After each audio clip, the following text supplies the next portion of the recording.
Over the past 24 hours there are so many tributes that have been pouring in for the greatest monarch ever, but it was an Instagram post by Sarah Ferguson, the former daughter-in-law of the Queen, that really stuck out to me the most. Hello and a very warm welcome to the Royal Media News channel. The Duchess of York was, as we're all aware, exiled from official royal life after she got divorced from Prince Andrew. There was also a whole series of embarrassing indiscretions that were better left in tabloid history, even though the Queen's husband Prince Philip refused to be in the same room with her.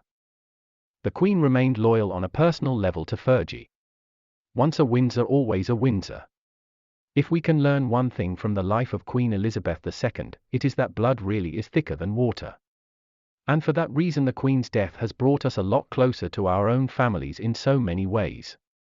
It makes us think of our own loved ones that have already passed away who somehow share an intrinsic connection to the Queen, and that's why I find it so incredibly sad that the Queen left a divided family.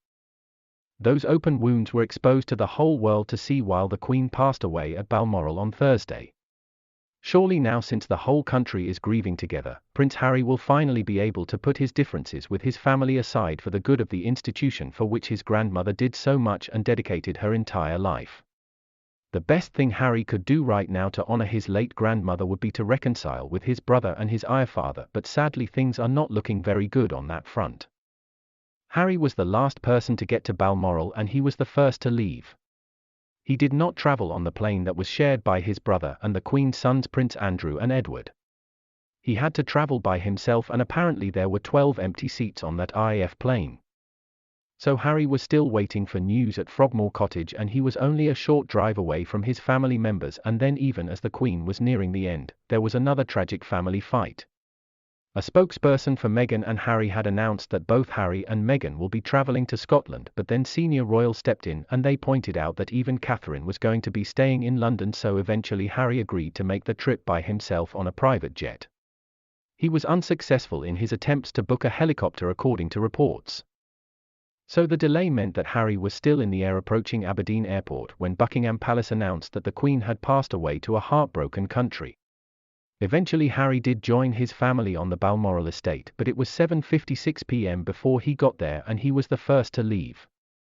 He left on Friday morning at 8:36 a.m. so he only spent about 12 hours grieving with his family, and I may be not even saying this, but I really hope that that short period of time was enough for Harry to feel all the love coming from his family.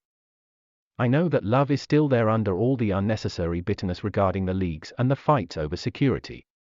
So just imagine what would happen if Harry decided to really honor his grandmother. What if he would just publicly pledge to move on from all the nastiness that has defined the past 2 years? What if he finally just declared his unwavering support for the king, who is gonna need all the help he can get in this big transition? The British people would be so excited if Meghan and Harry announced a new level of royal harmony. If they were to cancel the publication of Harry's autobiography that's expected to include some very harsh criticism of the royal family and which caused Charles so much headache over the past few months. What is your take on this matter? Tell us in the comments, and please don't forget to like, share and subscribe to our channel.